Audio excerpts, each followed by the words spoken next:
Bismillahirrahmanirrahim. Assalamualaikum warahmatullahi wabarakatuh. Waalaikumsalam. Alhamdulillahilladzi an'amana bi ni'matil imani wal islam wa nusalli wa nusallimu ala khairil anam sayyidina Muhammadin wa ala alihi wa sahbihi ajma'in, amma ba'du. Kaum muslimin dan muslimat, pemirsa Insan TV, pendengar Radio Insani di 102,2 FM dan pendengar radio Telaga Dakwah di Biren Aceh yang semoga semua dirahmati Allah Subhanahu wa taala. Alhamdulillah atas limpahan karunia, kenikmatan, taufik dan hidayah dari Allah Tabaraka wa taala. Di kesempatan pagi yang berbahagia ini kita dapat kembali berjumpa tentunya dalam program Embun Pagi yang kembali kita insyaallah akan belajar dari beliau Al-Ustaz Abdullah Zain Al-CM hafizahullah taala dalam tema atau bingkai salat lahir batin. Semoga nanti apa yang beliau sampaikan dapat kita cerna dan kita pahami dengan baik, dan Allah memberikan kita taufik untuk bisa mengamalkan dalam ibadah kita sehari-hari. Amin ya rabbal alamin. Salawat dan salam semoga senantiasa tersampaikan kepada Nabi kita, Nabi besar Muhammad sallallahu alaihi wasallam, kepada keluarganya, para sahabatnya dan umatnya yang setia mengikuti tuntunannya hingga hari akhir nanti. Kaum muslimin dan muslimat rahimani wa rahimakumullah, insyaallah di kesempatan pagi yang berbahagia kali ini beliau Ustaz akan menyampaikan materi tentang bacaan sujud bagian yang kedua, melanjutkan dari bahasan-bahasan yang sebelumnya insyaallah taala. Dan bagi Anda yang ingin ikut nantinya berinteraksi dan bersoal jawab sebagaimana tadi disampaikan oleh rekan kami, bagi pemirsa bisa mengirimkan di pesan singkat yang tertera di layar kaca Anda. Adapun bagi pendengar setia Radio Insani, silahkan Anda nanti bisa ikut bergabung di 085-600-100-880. Baik, memanfaatkan waktu yang ada, insyaallah kita akan langsung berikan kesempatan dan waktu kepada beliau Ustaz untuk menyampaikan materi kesempatan pagi hari ini. Tafadhal Ustaz. Bismillahirrahmanirrahim. Assalamualaikum warahmatullahi wabarakatuh. Alhamdulillah rabbil alamin wa bihi nasta'inu ala umuri dunya waddin. Sallallahu ala nabiyyina Muhammadin wa ala alihi wa sahbihi ajma'in. Amma ba'd. Kita panjatkan puja dan puji syukur kehadirat Allah Tabaraka wa taala. Pada kesempatan pagi yang berbahagia kali ini, kita kembali diberi kekuatan, kesehatan, hidayah serta taufik dari Allah Jalla wa ala, sehingga kita bisa kembali mempelajari ajaran agama kita yang mulia ini. Kita berharap semoga Allah Tabaraka wa taala berkenan untuk melimpahkan kepada kita semuanya ilmu yang bermanfaat, sehingga bisa kita amalkan sebagai bekal untuk menghadap kepada Allah Jalla wa ala. Amin ya rabbal alamin. Salawat dan salam semoga senantiasa tercurahkan kepada junjungan kita Nabi besar Muhammad sallallahu alaihi wa alihi wasallam, kepada para sahabatnya, keluarganya dan umatnya yang setia mengikuti tuntunannya hingga di akhir nanti. Para pemirsa Insan TV dimanapun Anda berada, dan juga para pendengar Radio Insani 102.2 FM di Purbalingga dan sekitarnya, dan juga para pendengar Radio Telaga Dakwah di Biren Aceh, yang semoga semua senantiasa mendapatkan berkah dan curahan nikmat dari Allah Azza wa Jalla. Pada pertemuan terakhir, kita telah membahas tentang bacaan sujud bagian pertama, di mana saat itu kita membahas 3 bacaan atau 2 bacaan, yaitu Subhana Rabbiyal A'la, ini yang pertama. Yang kedua adalah Subhana Rabbiyal A'la wa bihamdih. Pada kesempatan kali ini insyaallah kita akan melanjutkan untuk mempelajari pembahasan tentang zikir-zikir sujud yang lainnya, bacaan-bacaan sujud yang lainnya, yang juga dicontohkan oleh Nabi kita Muhammad sallallahu alaihi wasallam.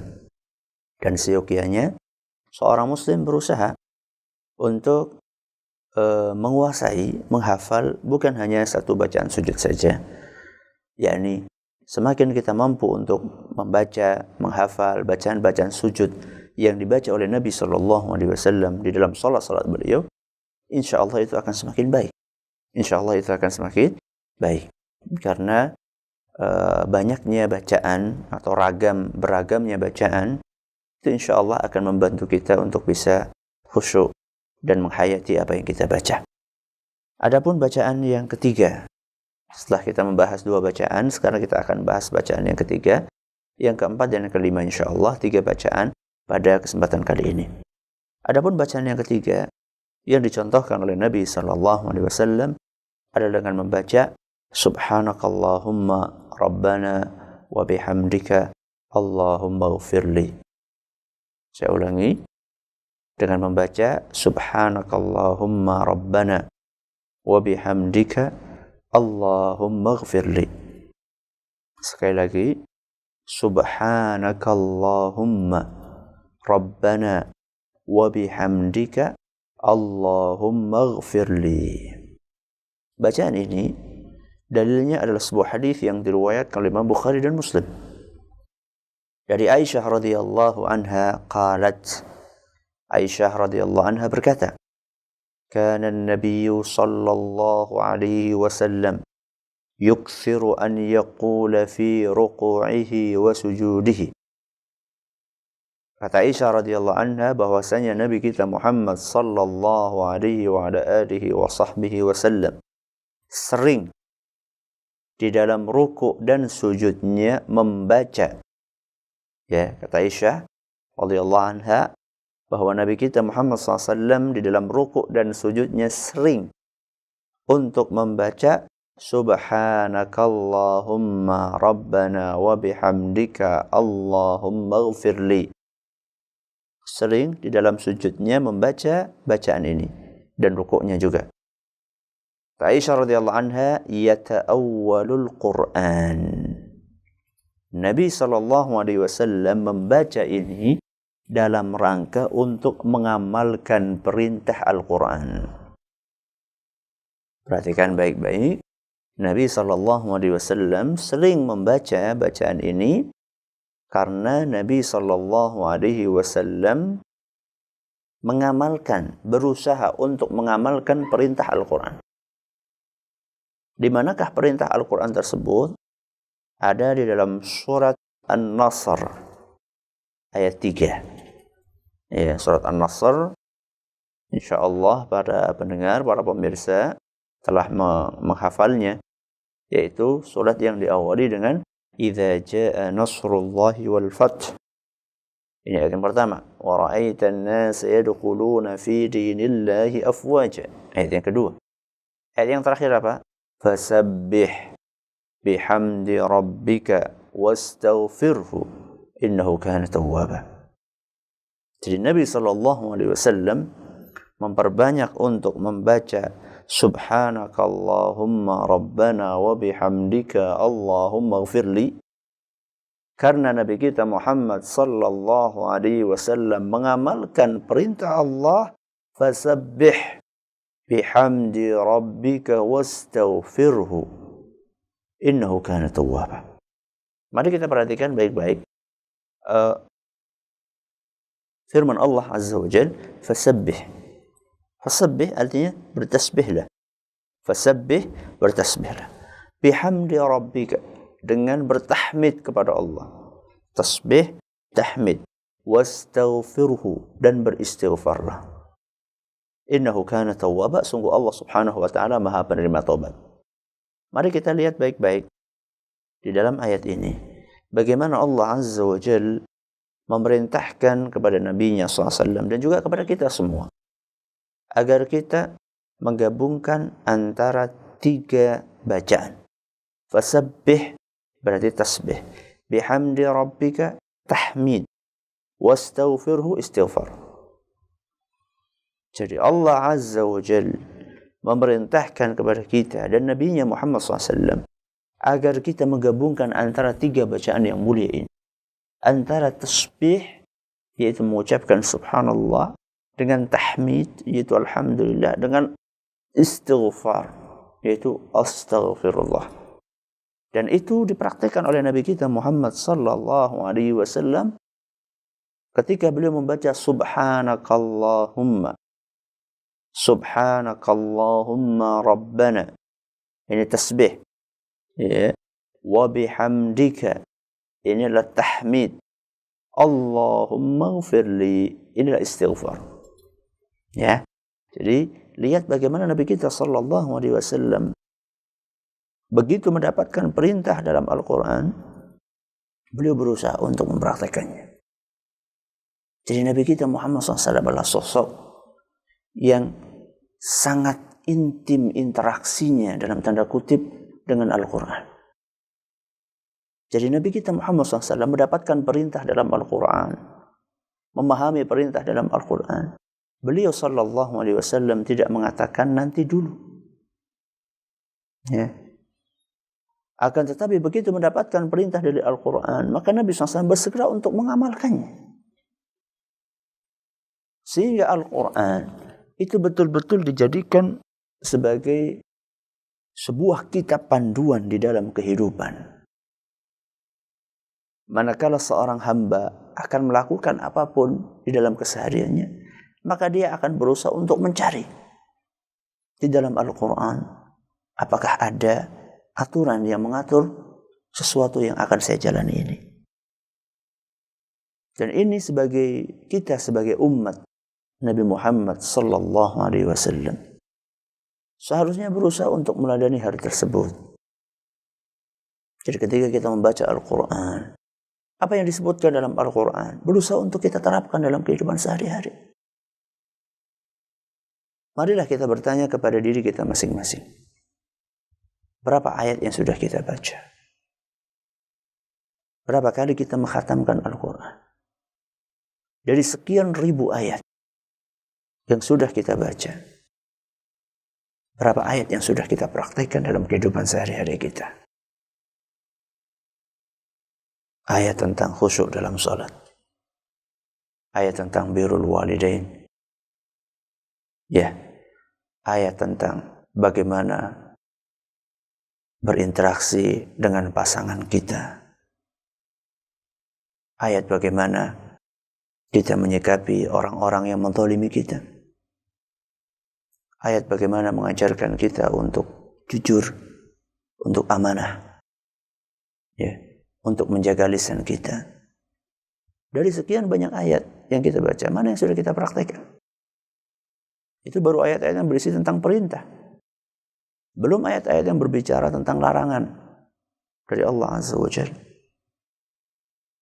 Larangan untuk ghibah, larangan untuk sombong, ya, larangan untuk hasad. Dari sekian banyak ayat-ayat yang kita baca, sudah berapa persen yang kita praktekkan? Ayat yang mengharapkan untuk memakan riba. Ataukah banyak di antara kita beralasan, loh kalau saya keluar dari pekerjaan saya ini, nanti anak dan istri saya makan apa? Subhanallah. Anda meragukan kekuasaan Allah Azza wa Jalla? Rizki yang kita dapatkan semuanya dari Allah Subhanahu wa ta'ala. Apakah rizki itu hanya ada di dalam lembaga, institusi, tempat kita bekerja, yang disitunya bercampur aduk antara riba dengan yang lainnya? Apakah rizki hanya ada di sana? Allah Azza wa Jalla menegaskan, la ta'kulur riba. Janganlah kalian makan riba. Seandainya kalian tidak meninggalkannya, fa'adhanu biharbin min Allah wa Rasul. Ketahuilah bahwasanya Allah Subhanahu wa ta'ala mengumumkan perang, Allahu Akbar, kepada orang-orang yang masih bersikukuh untuk tenggelam di dalam riba. Ibu-ibu membaca ayat tentang perintah untuk berhijab, untuk berjilbab. Di mana prakteknya? Apakah masih ada alasan? Ini sumuk, ini panas, ini gerah. Di mana alasan-alasan tersebut? Nabi kita Muhammad SAW membaca ayat Al-Quran. Ada perintah di dalamnya. Nabi SAW langsung berusaha untuk mempraktekannya. Fasabbih bihamdi rabbika wastaghfirhu. Begitu turun ayat ini, Nabi SAW langsung sering untuk membaca Subhanakallahumma rabbana wa bihamdika Allahumma ghfirli. Subhanakallahumma rabbana wa bihamdika Allahumma ghfirli. Setelah mensucikan Allah Azza wa Jalla, memuji Allah Azza wa Jalla, menggabungkan Nabi kita Muhammad SAW antara upaya untuk mensucikan Allah dan memuji Allah Azza wa Jalla. Dan ini adalah bentuk pujian yang sempurna, di mana seorang hamba mensucikan Allah dan memujinya. Jadi bukan hanya mensucikan kemudian tidak memujinya, bukan pula hanya memujinya tidak mensucikannya, akan tetapi Nabi SAW berusaha untuk mensucikan Allah Azza wa Jalla. Dan nanti kita akan jelaskan insyaAllah di bacaan yang kedua maksud dari mensucikan Allah dan memuji Allah Azza wa Jalla atas segala nikmat yang Allah berikan kepada kita. Sebesar apapun pujian yang kita panjatkan kepada Allah Azza wa Jalla, tidak akan pernah bisa untuk menyamai nikmat yang Allah berikan kepada kita. Makanya di dalam beberapa bacaan doa yang dilantunkan oleh sebagian kaum muslimin, ada satu bacaan yang kurang pas, ya, yang kurang pas, yaitu bacaan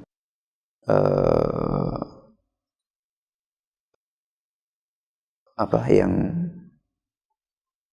bacaan sebelum doa biasanya apa? Orang-orang kalau membaca doa hamdan yuwafi ni'amahu wa yukafi'u mazidah. Ini sebenarnya kalau kita cermati maknanya, ya, hamdan yuwafi ni'amahu, kita memuji Allah dengan pujian yang selaras, yang sama, yang memenuhi nikmat Allah, yang sebanding dengan nikmat Allah kepada kita. Wa yukafi'u mazidah, bahkan melebihi nikmat yang Allah berikan kepada kita. Perhatikan baik-baik. Hamdan yuwafi ni'amahu. Kita mengklaim memuji Allah dengan pujian yang sepadan dengan nikmat Allah kepada kita. Apakah mungkin? Apakah mungkin pujian yang kita ucapkan dari seorang hamba yang lemah, apakah mungkin pujian ini akan sepadan dengan nikmat yang diberikan oleh Zat yang Maha Kuasa, yang Maha Sempurna? Apakah mungkin?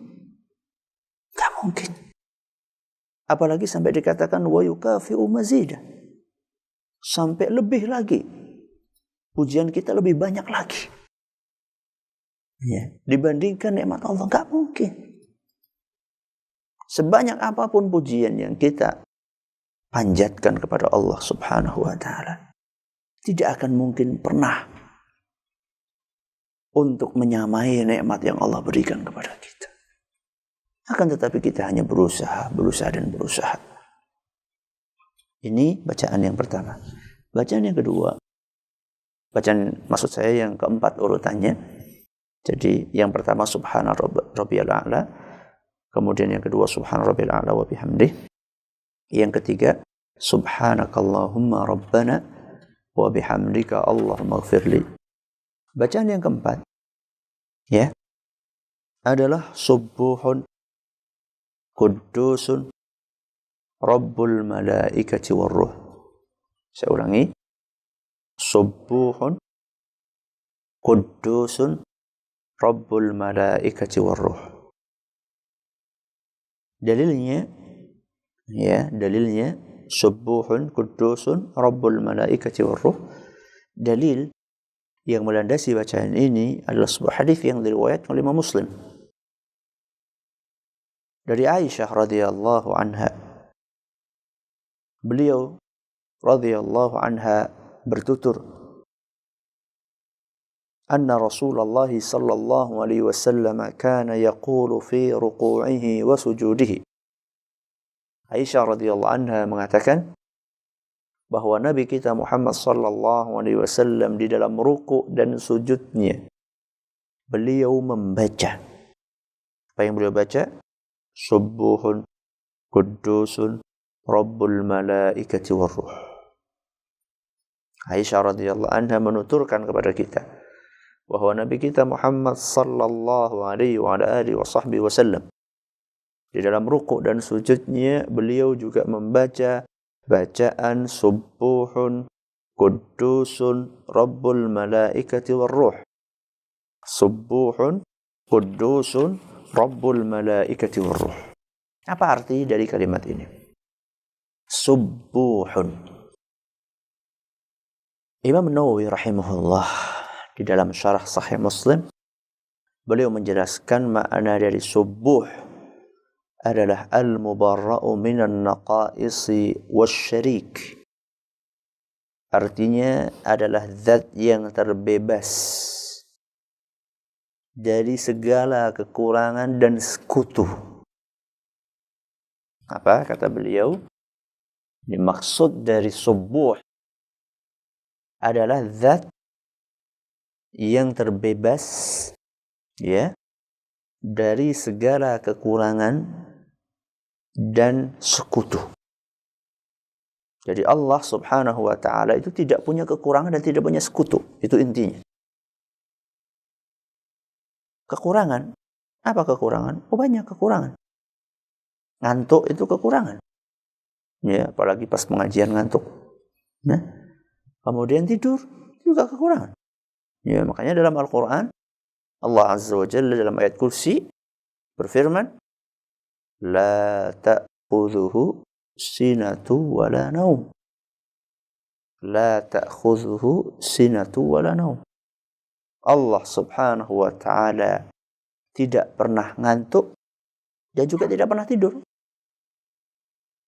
Ini adalah salah satu bentuk kesempurnaan Allah subhanahu wa ta'ala, di mana Allah subhanahu wa ta'ala terbebas dari segala macam bentuk kekurangan. Makan, ya, berarti itu ketergantungan kepada yang lainnya. Allah subhanahu wa ta'ala terbebas. Jadi Allah tidak makan, tidak minum, tidak butuh dengan para hambanya. Allah subhanahu wa ta'ala tidak butuh dengan bantuan yang lainnya. Sedangkan kita manusia yang diliputi dengan begitu banyak kekurangan, ya, kita akan mendapatkan bahwa diri kita tanpa ada bantuan dari orang lain tidak mungkin bisa hidup. Itu kekurangan kita. Tapi Allah subhanahu wa ta'ala tidak punya kekurangan. Allah subhanahu wa ta'ala juga tidak punya sekutu. Jadi Allah azza wa jalla tidak butuh sekutu. Makanya kalau kita berdoa, berdoalah kepada Allah. Allah enggak butuh bantuan. Ya, Tuhan-Tuhan yang lainnya, sesembahan-sembahan yang lainnya. Allah enggak butuh bantuan dewa. Ya. Entah dewa langit, entah dewa bumi, entah dewa air, entah dewa api. Allah enggak butuh itu semuanya. Allah tunggal. Qul huwallahu ahad. Katakanlah bahwasanya Allah itu satu. Allah enggak butuh sama yang lainnya. Allah terbebas dari sekutu-sekutu. Ya. Yang di muka bumi atau di muka langit. Nah, mereka yang meyakini bahwasanya ada hamba-hamba Allah Azza wa Jalla di muka bumi ini yang membantu Allah subhanahu wa ta'ala. Sehingga kalau berdoa harus lewat ini, lewat ini, lewat ini. Allah Azza wa Jalla terbebaskan dari sekutu siapapun dia. Subuhun. Kemudian Quddusun. Quddus, masih kata Imam Nawawi, artinya al-mutahharu min kulli ma la yaliqu bil khaliq. Artinya Quddus adalah yang disucikan, yang tersucikan, ya, dari segala sesuatu yang tidak layak untuk Sang Pencipta. Saya ulangi, arti dari Quddus adalah yang tersucikan dari segala sesuatu yang tidak layak bagi Sang Pencipta. Jadi apapun yang tidak layak, Allah subhanahu wa ta'ala tersucikan darinya. Apa Ustaz contohnya? Sifat-sifat yang jelek. Pelit misalnya. Gak mungkin Allah pelit. Karena pelit adalah sifat yang tidak layak. Jangankan untuk khalik. Untuk manusia saja tidak untuk manusia saja tidak layak. Makanya ketika Allah Azza wa Jalla Ya, ketika Allah Subhanahu wa taala dicela oleh orang-orang Yahudi. Orang-orang Yahudi mengatakan yadullahi maghlulah. Sesungguhnya tangan Allah itu terbelenggu, kata orang Yahudi. Maksudnya Allah ini pelit.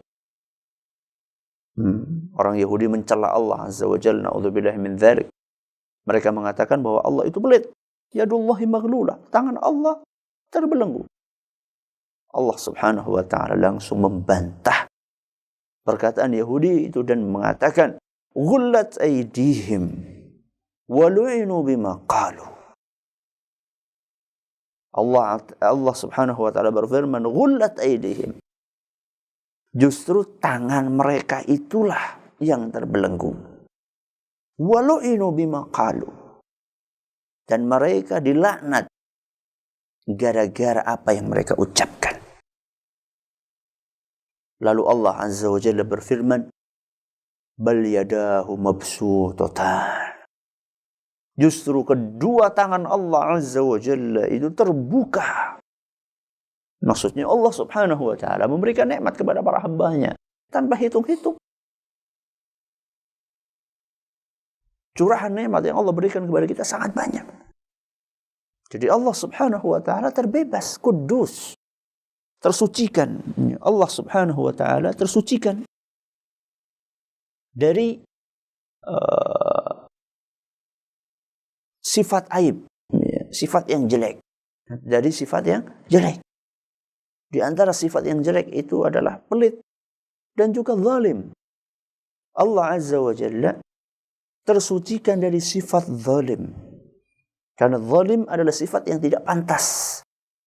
Makanya setiap keputusan Allah Subhanahu wa taala pasti adil. Setiap ketetapan Allah Azza wa Jalla pasti adil. Karena Allah tidak punya kekurangan. Allah tidak punya sifat yang buruk. Seluruh sifat Allah Azza wa Jalla mulia. Adil. Keputusan Allah adil. Takdir Allah adil. Walaupun mungkin kita belum bisa memahami di mana letak keadilan tersebut. Manakala Allah Azza wa Jalla mengambil anak kesayangan kita semata wayang, Allah adil. Manakala Allah Subhanahu wa taala menakdirkan barang yang kita miliki hilang, Allah adil. Manakala Allah menakdirkan kita di PHK dari pekerjaan kita, Allah adil. Manakala Allah Subhanahu wa taala menakdirkan kita atau salah satu dari anggota keluarga kita kecelakaan, Allah adil. Setiap ketetapan Allah adil. Hanya saja mungkin kita manusia dengan keterbatasan otak, dengan keterbatasan pemahaman, kita belum memahami di mana letak keadilan Allah Azza wa Jalla. Akan tetapi kita harus yakin bahwa apa yang ditetapkan oleh Allah itu pasti adil. Kenapa? Karena Allah kudus. Allah itu suci dari segala bentuk sifat yang tidak layak untuk disematkan kepada Sang Pencipta, yaitu Allah Tabaraka wa Ta'ala. Rabbul malaikati war ruh, artinya Rabbnya para malaikat dan Rabbnya ruh. Ya. Para ulama mengatakan, ada sebagian ulama yang mengatakan bahwa ruh itu maksudnya adalah malaikat Jibril, dan ada sebagian ulama yang lain mengatakan penafsiran yang lain.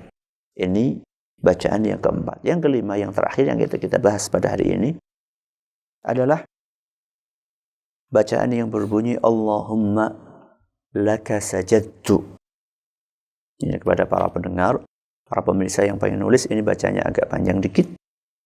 Silahkan, kalau mau ada yang menulis, silahkan ikut menulis. Allahumma laka sajadtu. Kelanjutannya, wabika amantu. Wabika amantu. Terusannya, walaka aslamtu. Walaka aslamtu. Saya ulangi dari awal. Allahumma laka sajadtu wa bika amantu wa laka aslamtu. Saya ulangi lagi. Ya, ini baru dapat setengahnya. Allahumma laka sajadtu wa bika amantu wa laka aslamtu. Kelanjutannya, sajada wajhi lilladzi khalaqahu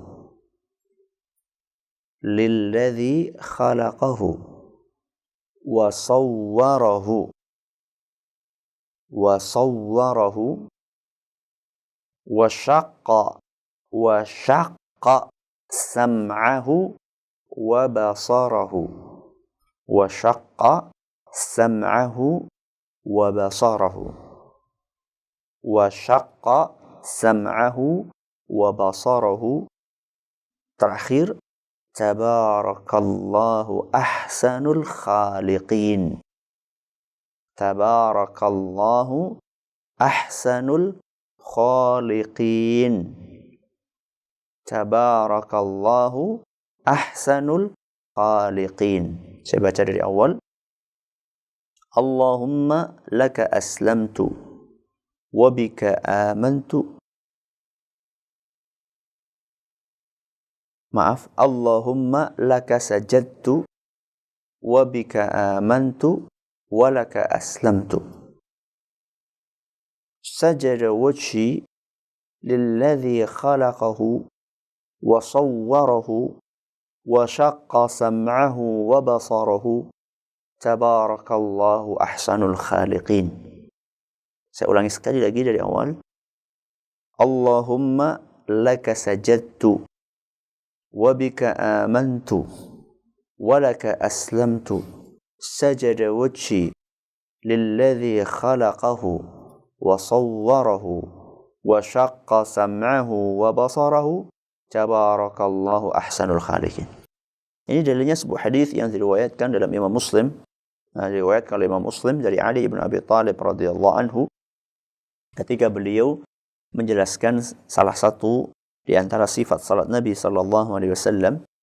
Di akhir beliau mengatakan, Ali bin Abi Thalib, wa idza sajada qala, manakala Nabi SAW sujud, beliau membaca Allahumma laka sajadtu wa bika amantu wa laka aslamtu sajada wajhi lilladzi khalaqa wa sawwara wa syaqqa sam'ahu wa basarahu. Tabarakallahu ahsanul khaliqin.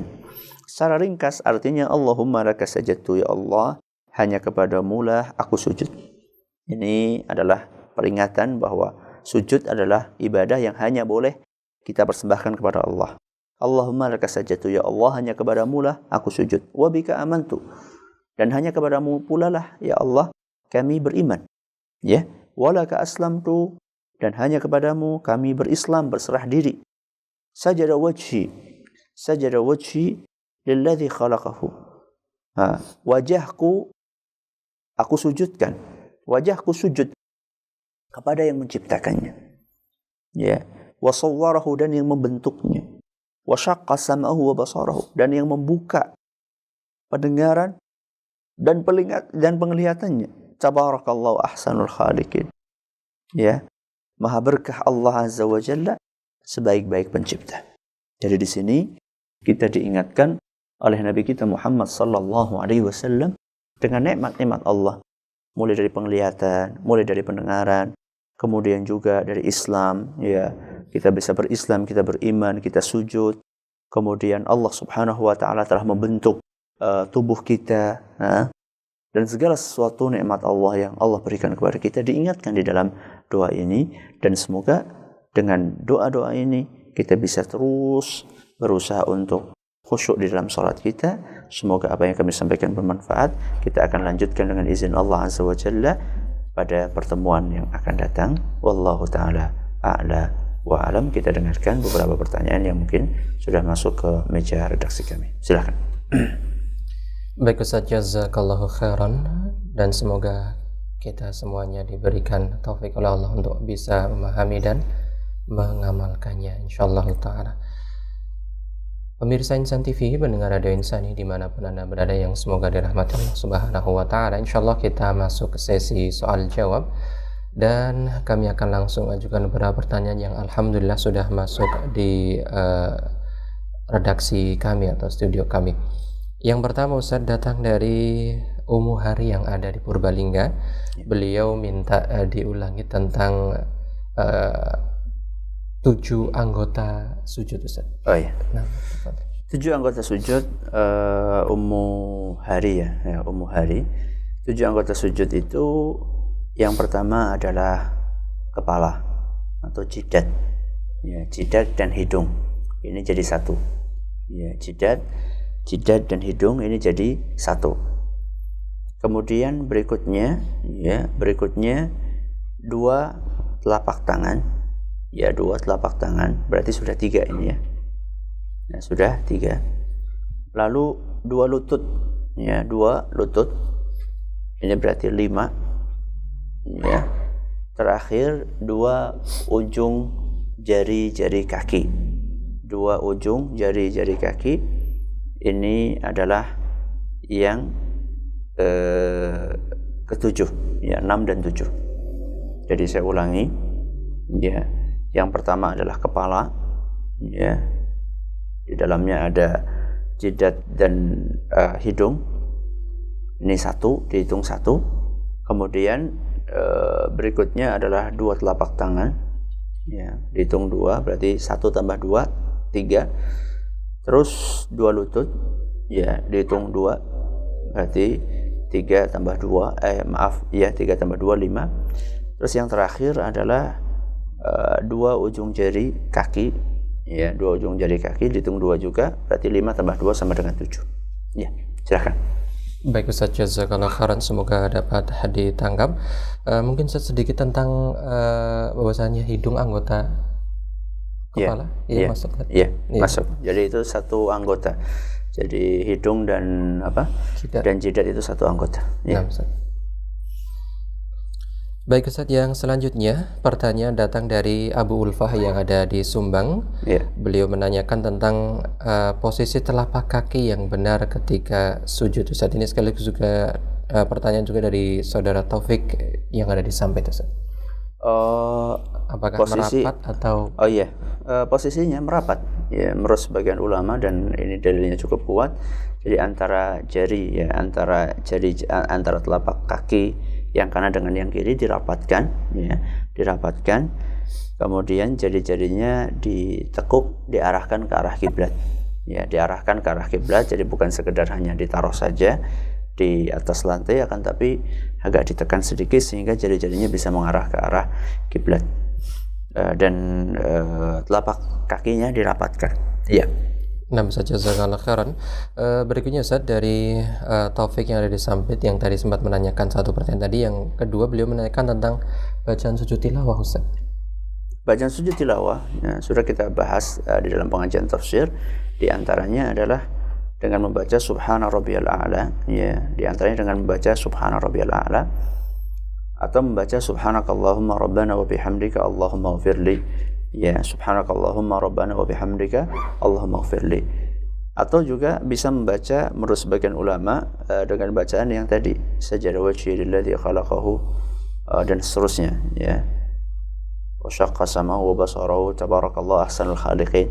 Itu bisa juga. Akan tapi yang paling simpel adalah dengan membaca subhana rabbiyal a'la sebagaimana yang ditegaskan oleh Imam Ahmad rahimahullah. Dan juga bisa juga membaca subhanakallahumma rabbana wa bihamdika Allahumma ghfirli. Jadi seperti bacaan sujud biasa. Ada juga yang mengatakan bisa memakai bacaan yang tadi saya sebutkan, sajadah wajhi. Ya. Selanjutnya Ustaz, dari pemirsa ataupun pendengar yang tidak menyebutkan nama dan alamatnya yang bernomorkan 929 belakangnya, beliau menanyakan tentang boleh atau tidak menggunakan bacaan sujud yang berbeda-beda dalam setiap sujud. Atau digabung Ustaz, tafadhol. Kalau digabung dalam satu sujud, sebagian ulama mengatakan tidak seyogianya seperti itu. Jadi kalau digabungkan dalam satu sujud membaca sekian jenis bacaan, itu sebaiknya tidak dilakukan menurut sebagian ulama. belum ditemukan contoh dari Nabi SAW yang melakukan seperti itu.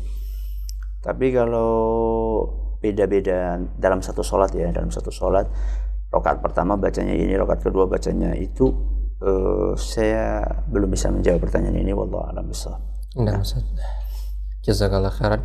Berikutnya Ustaz, dari Bapak Rashid yang ada di Jakarta Pusat, beliau menanyakan tentang bolehkah ketika rukuk membaca subhanakallahumma wa subhanallah wa bihamdihi, tapi sujudnya membaca subhanakallahumma rabbana wa bihamdika allahumma ighfirli. Ini juga sama, mirip dengan pertanyaan yang berikutnya. Jadi meragamkan bacaan dalam satu rakaat. Wallahu a'lam. Nah, Ustaz, jazakallah khairan. Berikutnya Ustaz, beberapa pertanyaan yang mungkin sedikit di luar tema Ustaz, masih tentang sholat. Datang dari hamba Allah, tidak menyebutkan namanya. Beliau menanyakan tentang bagaimana hukumnya bermakmum di belakang imam yang bacaannya lahan. Kami kurang pahamin, maksudnya mungkin lahannya kurang tepat Ustaz. Bagaimana dengan sholat di belakang imam yang melakukan lahan? Lahan itu terjemahan bebasnya adalah kekeliruan. Lahan itu terbagi menjadi dua. Ada lahan jali, ada lahan khafi. Lahan jali itu adalah lahan yang kekeliruan yang fatal, ya, yang jelas, yang gamblang. Khafi adalah kekeliruan yang samar, yang ringan, ya. Kalau termasuk kekeliruannya adalah lahan khafi, ya, lahan khafi. Misalnya madnya kurang panjang misalnya. Itu adalah lahan khafi. Maka insyaallah salatnya sah. Di belakang imam yang seperti itu. Adapun lahan jali itu ada yang merubah makna, ada yang tidak merubah makna. Ya. Yang merubah makna misalnya siratal ladzina an'amta diganti dengan siratal ladzina an'amtu. Ya, ini berarti sudah merubah makna.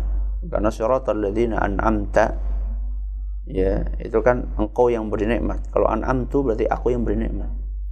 Ya, kalau seperti itu maka berarti sudah bisa merubah makna. Kalau seperti itu kondisinya, maka para ulama mengatakan tidak boleh atau tidak sah bahkan untuk sholat di belakang orang yang seperti itu. Tapi tentunya di sini perlu bagi para pendengar atau para pemirsa yang menghadapi masalah-masalah seperti itu perlu diingatkan, ya, perlu diingatkan kepada imamnya, ya, perlu diingatkan kepada imamnya dengan cara yang baik, ya, di luar sholat, sehingga tidak mengganggu, ya, jalannya sholat yang dilakukan. Ya. Nah, Ustaz, jazakallahu khairan. Berikutnya Ustaz, datang dari hamba Allah pertanyaan yang menanyakan tentang ketika imam lupa dalam bacaan suratan pendek, apakah yang harus dilakukan? Apakah mengganti dengan surat lain atau cukup sampai di situ dan kemudian rukuk? Fleksibel. Jadi kalau misalnya imamnya di tengah-tengah baca surat Al-Kafirun misalnya, ya dia nggak selesai, ya sudah diingatkan sama belakangnya nggak selesai. Bagaimana caranya? Dia boleh berhenti, langsung rukuk. Bisa juga mengganti suratan yang lain. Fleksibel insyaallah. Ya. Jadi yang penting dia bisa melanjutkan sholatnya. Nah, Ustaz, jazakallahu khairan. Yang selanjutnya dari pemirsa Insan TV menanyakan tentang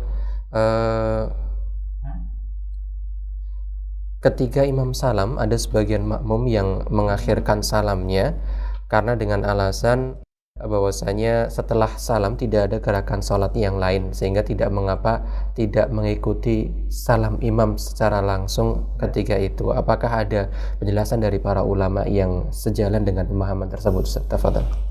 Setahu kami,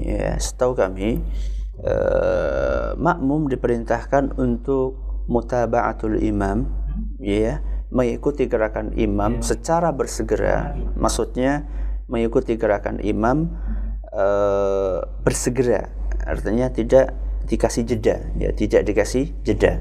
Jadi mengikuti gerakan imam langsung, ya, mengikuti gerakan imam langsung. Jadi jangan dikasih jeda. Dan ini berlaku dari awal sampai akhir. Ya, berlaku dari awal sampai akhir, bukan hanya di awal saja, termasuk dalam salamnya. Makanya apa yang dipraktekkan oleh sebagian orang yaitu mengundur salam, setelah imam selesai salam dia masih ada berapa detik atau berapa menit, setengah menit, ya. Itu kurang pas, karena makmum diperintahkan untuk mengikuti gerakan imam, bukan hanya di awal sholat saja, sampai akhir sholat pun juga diperintahkan untuk mengikuti gerakan imam. Wallahu a'lam bishawab. Baik Ustaz, nampaknya karena waktu yang terbatas, kita cukupkan sampai di sini. Mungkin ada penekanan poin sebelum kita tutup, Ustaz. Tafadhol. Jadi hari ini kita mempelajari 3 bacaan, 3 bacaan di antara sekian bacaan sujud. Yang pertama, yang ini urutan yang ketiga, yaitu kita membaca Subhanakallahumma Rabbana wa bihamdika Allahumma ufirli. Kemudian berikutnya kita juga belajar Subuhun Qudusun Rabbul Malaikati Warruh. Yang terakhir kita berlatih untuk membaca Allahumma laka sajadtu wa bika amantu wa laka aslamtu sajada wajhi lilladzi khalaqahu wa sawwarahu wa syaqqa sam'ahu wa basarahu tabarakallahu ahsanul khaliqin. Ini yang dapat kami sampaikan, semoga bermanfaat. Wallahu a'lam bishawab. Baik Ustaz, jazakallah khairan atas pemaparan materi dan juga jawaban dari pertanyaan-pertanyaan yang sudah masuk. Alhamdulillah akhirnya kita bisa menyelesaikan dengan izin Allah 2 sesi sekaligus di kesempatan pagi hari ini, dan insyaallah kita akan berjumpa lagi di kesempatan-kesempatan yang akan datang, dan semoga Allah memberikan taufik untuk kelancaran dalam setiap siaran yang kami sajikan ke hadapan Anda atau ke tengah-tengah Anda. Dan akhirnya kita tutup perjumpaan kita, dan sebelumnya kami mohon maaf atas segala kekurangan dan mungkin beberapa pertanyaan yang tidak bisa kami bacakan atau kurang sempurna dalam bacakannya, namun semoga bisa mewakili dari apa yang beliau jawab insyaallah ta'ala. Kita tutup dengan bacaan kafaratul majlis. Subhanakallahumma bihamdika asyhadu an la ilaha illa anta astaghfiruka wa atubu ilaik. Wassalamualaikum warahmatullahi wabarakatuh. Waalaikumsalam.